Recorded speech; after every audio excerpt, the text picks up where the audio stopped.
first half series 2 championship. Distinguished invited guests, senior visitors.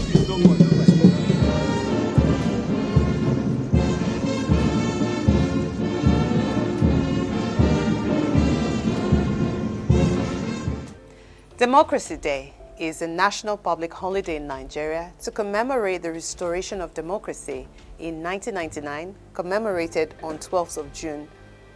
Until 2018, it was celebrated annually on May 29th. It is a tradition that has been held annually beginning in the year 2000. June 12th was formerly known as Abiola Day, celebrated in Lagos and some southwestern states of Nigeria. As Nigeria marks 25 years of uninterrupted democracy, Roots TV brings together progressive Democrats to deliberate and dissect the state of democracy in Nigeria. They discuss how we can both consolidate and deepen in Nigerian democracy, whatever that will take. What role civil society, the government, the public, the international community will play in accelerating this process. Our foremost guest needs no introduction. In the last decade, she has been a vocal advocate for the downtrodden amongst us and a strong critic of successive governments. AishaYesufu, she goes down memory lane, reminiscing on the joy of voting for her preferred presidential candidate at the 1993 June 12th election as a young adult, a joy that was cut short by the then military regime after the annulment of the election. Oh, sure. I was voting. Yes.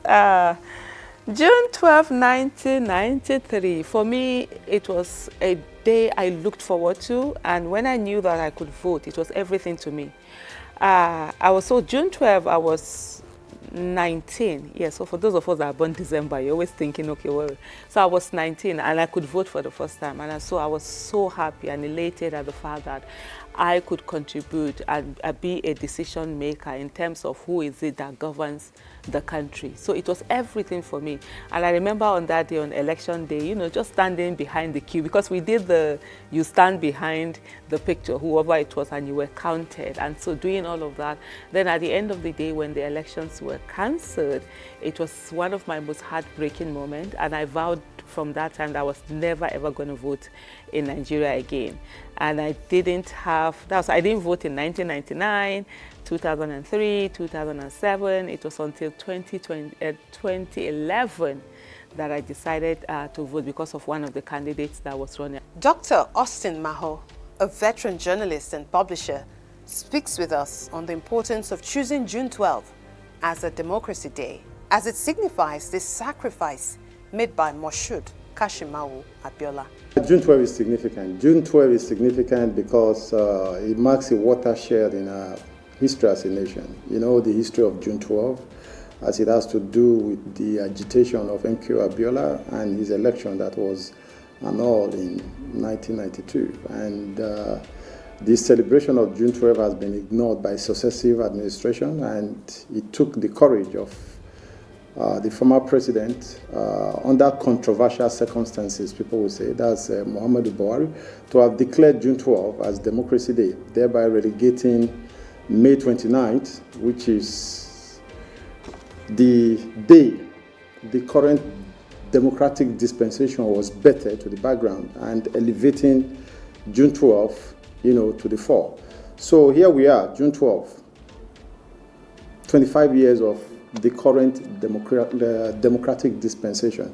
So it's after 25 years, I think that's a quarter of a decade, silver jubilee of the current democratic experiment is normal. It's expected that we should, as a nation, do an appraisal of how well have we done as a country, because this will be the longest period of unbroken democratic experience in Nigeria. We've done well, to the extent that we have been able to sustain democracy for this long. But when it comes to what the people expect from their government, what the people expect as dividend of democracy, I don't think we've done excellently well. There are rooms for improvement. Our next guest is a man who does not mince his words. We had an enlightening conversation with a veteran journalist a former Commissioner for Information and Orientation in Edo State. He was also media spokesman to former Head of State General Ibrahim Badamasi Babangida, Kasim Afegwa. He analyzes our democratic journey through his public affairs analytic lenses. I close my eyes and I don't know why. Kasim Afegwa. He analyzes our democratic journey as a country through his public affairs analytic lens. Kasim Afegwa maintains that although Nigeria has witnessed uninterrupted democracy since 1999, our democracy is yet to be organic in what he describes as a homegrown Nigerianized democracy that will work and suit our circumstances as a nation. We need to devise our own democratic journey. I would rather want a Nigerianized democracy than the often boisterous rule of law kind of democracy that you have in other places. Our own Nigerianized should evolve in such a way that it will suit our peculiarities. Nigerians will continuously, have to get themselves conscientized, mobilized, and sensitized. There is a need for serious, deliberate, and conscious attitudinal reorientation of minds. Because if you look at the country, look at our peculiarities, we are not growing at the same pace. As a country, we are skewed, north, south, east, west, and all of that. What is suitable for us in the south is not suitable for them in the north. And they tell you, oh, there's a population somewhere. They use that one to oppress you. So for me, 25 years of uninterrupted democracy, so it's fair enough. But have we taken time to study all the nuances, all the integral ingredients that actually make up democracy, chief of which is rule of law, due process, respect for human rights, and credible elections? AishaYesufu says Nigerian youths have lost hope in the system, especially because successive governments have not given Nigerians the dividends of democracy. I will start off from myself and just seeing what it was for me as a teenager, being able to vote for the first time and how excited I was. And then it was dashed. And so it has happened repeatedly to different, I'm sure if you talk to different Nigerians of different generation, they will also have their own story. And over the years, what we've had is constantly people are becoming disillusioned about democracy and the fact that there is no good governance, accountability, or transparency. There's no dividends of democracy. So why would people be interested in something that it's not serving them, in something that has continuously stripped them of their power and made them helpless and hopeless and have not given them a country that they can be proud of? So more and more we are having people be disillusioned about the whole process, and then, so that has continued to increase voters' apathy. Until 2023, when we saw the resurgence. So 2023, it was almost like what happened 1993. And I can tell you 1993, Nigerians were detribalized. I was born and brought up in Kano, even though I'm from Edo State. And I voted in Kano, Kauragoji Primary School. That was exactly my polling unit. And MKO Abiola won there. And don't forget that his contestant was actually from Kano, and yet he won in Kano. And that was the kind of Nigeria we had. It was a Muslim-Muslim, not Muslim-Muslim ticket, but the two opponents were actually Muslims. And there was even a Muslim-Muslim ticket, but at that time, Nigeria wasn't this divided. And so people, just focused on who was it that was going to do the work rather than what tribe the person was or what religion the person was. So I will tell you, people are disillusioned because democracy hasn't given them what it's supposed to give them. Kasim Afegwa also noted that for democratic traits in principles to grow in Nigeria and be reflective, there is the need for more citizen participation in politics and elections. He called citizen participation in the 2023 elections an abysmal failure. I would rather want a more citizen participation in our democratic journey than just shouting we're a democracy and we're not seeing the ingredients that factorize democracy more profound in our everyday life. I want to see credible elections. I want to see more people participating. INEC registered 94 million, only 20 something, 21 or 22 million voted. How do you reconcile that? And they'll be shouting, crucify this government, crucify that government. When they say come out to vote, you didn't come out to vote. Why will you be saying they should crucify government? So in a population of 94 million voters, we should be seeing 50, 52 million voting, even 60. Let's give 30 million of those who will not vote. If we have 60 million voting, it's representative of our population. 200 million, that's 1/3. If you have 60 million voting, that's 1/3 thereabout, you know. You can sit about now, we don't even get to any third, we don't even get to any fourth. 20 million, 22 million people out of over 200 million Nigerians voting for a government that will preside over the collective patrimony of the country. For God's sake, there are critical questions we need to ask ourselves. Dr. Austin Maho says for Nigeria to develop and advance, it must have a dream it wishes to sell to its citizens and build a nation upon, as developed nations like America and China have done. What is the Nigerian dream? A nation. A vision sustains a nation. Do we have a vision? You can put the question out there for Nigerians to debate. As a country, do we have a vision? Do you know what the American vision is? I can tell you, to be the best in the world, to control the world, to dominate in technology, in human resources, in media. That is their vision. Dominate, hegemony.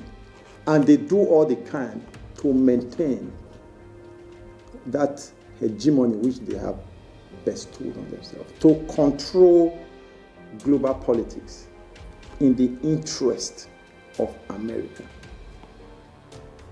And as a citizen, to enjoy the benefit of being an American, to enjoy that freedom, that First Amendment right of a citizen of the United States that guarantees him the right to own a gun to protect himself, private property rights. Those are the vision that the American system promotes. What is the vision of us as a country? What vision has our leaders given us as individuals? There's none. The vision is not about manifesto. Manifesto is what you want to do. And when you talk about the American dream or vision, it doesn't start and end with one administration. A manifesto starts and ends with one administration. If I show you my manifesto as a politician, it's either you buy into it, you key into it, and vote me into power based on my manifesto, or you say, no, the manifesto of the other party is better, and you want to vote for that party. So there are two different things. What we need is a national vision, a national dream that propels us as a people. Even the Chinese have a vision. 1.4 billion people, they know where China wants to be in the global community. And that is why China today is the most productive nation in the world. They understand their 5,000-year history, and they know where they want to be. And their leaders, they don't shy away from making their citizens to understand this vision. The Historical Society of Nigeria and many stakeholders fought the unfortunate presidential order that allowed the removal of history in our school curriculum. They argue that if the younger generation do not know the history of the pre- and post-independence struggle, they wouldn't learn, cherish, or tolerate and strive towards moving the country forward. Professor Christopher Bankole Ndubisi-Ogbogbo, the immediate past national president of the Historical Society of Nigeria and current director of research at the Nigerian Army Resource Center, Abuja, puts it better. He says, lack of vision to promote nationalism made the Nigerian government to remove teaching of history for 33 years. He said this has diminished patriotism towards the Nigerian state. If you are leading a people, you must know what the people want. You must have a destination where you want to lead them to. You cannot be buying jeeps when your people are suffering in abject poverty. Then something is fundamentally wrong. You are not capturing their desires. In that situation, you will then argue that between 1960 and now, we have had more of rulers than leaders. That explains the level of corruption they have unleashed on society, because their desires is not about the people, it's about themselves. How can you develop when you have monumental corruption within the society? It becomes very difficult, extremely difficult. Who are the role models of modern Nigeria? If you look at where we were coming from, at a point we departed. As a former president of Historical Society of Nigeria, don't forget, we fought a regal battle as a group to bring back history. Leaders that yanked off history from the curriculum for 33 years. What are you teaching the generation after you? So you discover that it is a complex web, a concatenation of factors that have brought us down. But at the peak, the most important push factor, in my humble opinion, is leadership.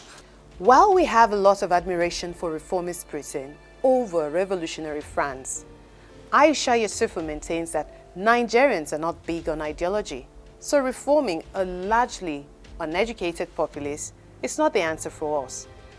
She argues that although she's not an advocate for violent revolution, we can have a bloodless revolution.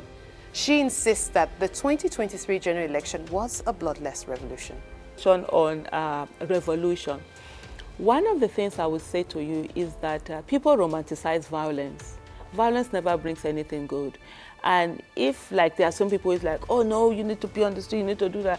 I'm like, okay, when you're done destruction, whatever it is, all the violence and everything, who is going to get in there? It's the same set of people that you either try to remove or something. But revolution is of two types. There is the bloody revolution and the bloodless revolution. And I would say to you, revolution is imminent in Nigeria. I've been saying this for quite a while. And the thing is that we either do a bloodless revolution or there'll be a bloody revolution. Bloodless revolution is revolution where you're changing systems, where you're making things to work. And I will tell you, the 2023 election was actually a bloodless revolution. It was a revolution. It was a place where citizens decided they wanted to be part of governance. They were not going to sit down and not do anything anymore. And they all came out, even when they were told that it can't happen, and they made it to happen until, of course, we saw the rigging that went on. And so that's the kind of thing that we can move that will be better for every one of us. The other revolution, if we don't do anything, it's only a matter of time. And where there's so much hunger in the country. About, is it last month or 2 months ago, there was actually a riot in in Abuja. And what happened? It was over a pot of soup. One of those people who waste scavengers that we call Babambola was tried to steal somebody's pot of school. She raised a pot of soup. She raised alarm. Other people came. I think whether they did something to him. In the evening, he came back. They came back, reinforced themselves, and they killed that woman, killed 2 other people here in Abuja. And so that's what is happening. The more hunger goes on, the more suffering goes on, the more people are helpless, the more people's back are to the wall and they don't know what to do. They're going to react. And when they react, they're going to come after everybody. And I say to people, because a lot of people think they are safe. We are not safe. We are on a time bomb, and every one of us is a victim. In his final words to us, Kasim Afegboa urges the youths to be patient, united, and less self-individualistic, as youths' homegrown movements will continue to suffer if they do not design a roadmap that speaks to our common goal. In terms of real participation, for them to even have the patience to go through the to go through the mill and be able to articulate the issues that will affect the commonality of even the youth population. They are too individualistic, they are too selfish. Tell them to open up. There has to be a level of collectivism, the spirit of collegiate, solidarity. Let's see ourselves as youth. Okay, let's look at. Oh, there was a SARS protest, isn't it? Okay, now I give you the mistake of that one. You did SARS protest, blah blah. There was no roadmap. There was no leadership. The thing was let loose. It became a mass mob. What did we achieve at the end of that? What has come out of the mass protest, of the SARS protest? So, you see, no leadership comes without having, a plan. And no revolution will happen without you having a roadmap. The day that we as citizens understand that the power belongs to us and refuse to allow them continue to do all the nonsense that they do is the day that we begin to get good governance in Nigeria. Until then, it's not going to happen. And you know why? And what they have done is perfected the act of always dividing Nigerians, always causing confusion, always bringing tribe, religion, anything that they can use to divide Nigeria. They do that, and they have the religious, rulers to be able to help them to continue to do that. So the day we understand, when Nigerians say that we are not united, I always say to them, we are united in our poverty, we are united in our bad governance, our bad roads, we're united in the fact that we don't have 24/7 electricity across the country, we're united with the unemployment that we have. So can we focus on those things that unite? When we finish solving them, then I'll be able to look at you and say, it be like saying me, no, be the same tribe issue. I will be the same tribe. As we wrap up our discussion, I'd like to say, a democracy in which all citizens are wise and knowledgeable and committed to justice and the common good would be great. Have you ever seen one? Nigeria actually does have the infrastructure to support the democratic process. What is missing is the will to do the right thing. The day Nigeria wakes up, Africa will not be the same again. Thanks for watching. Happy Democracy Day.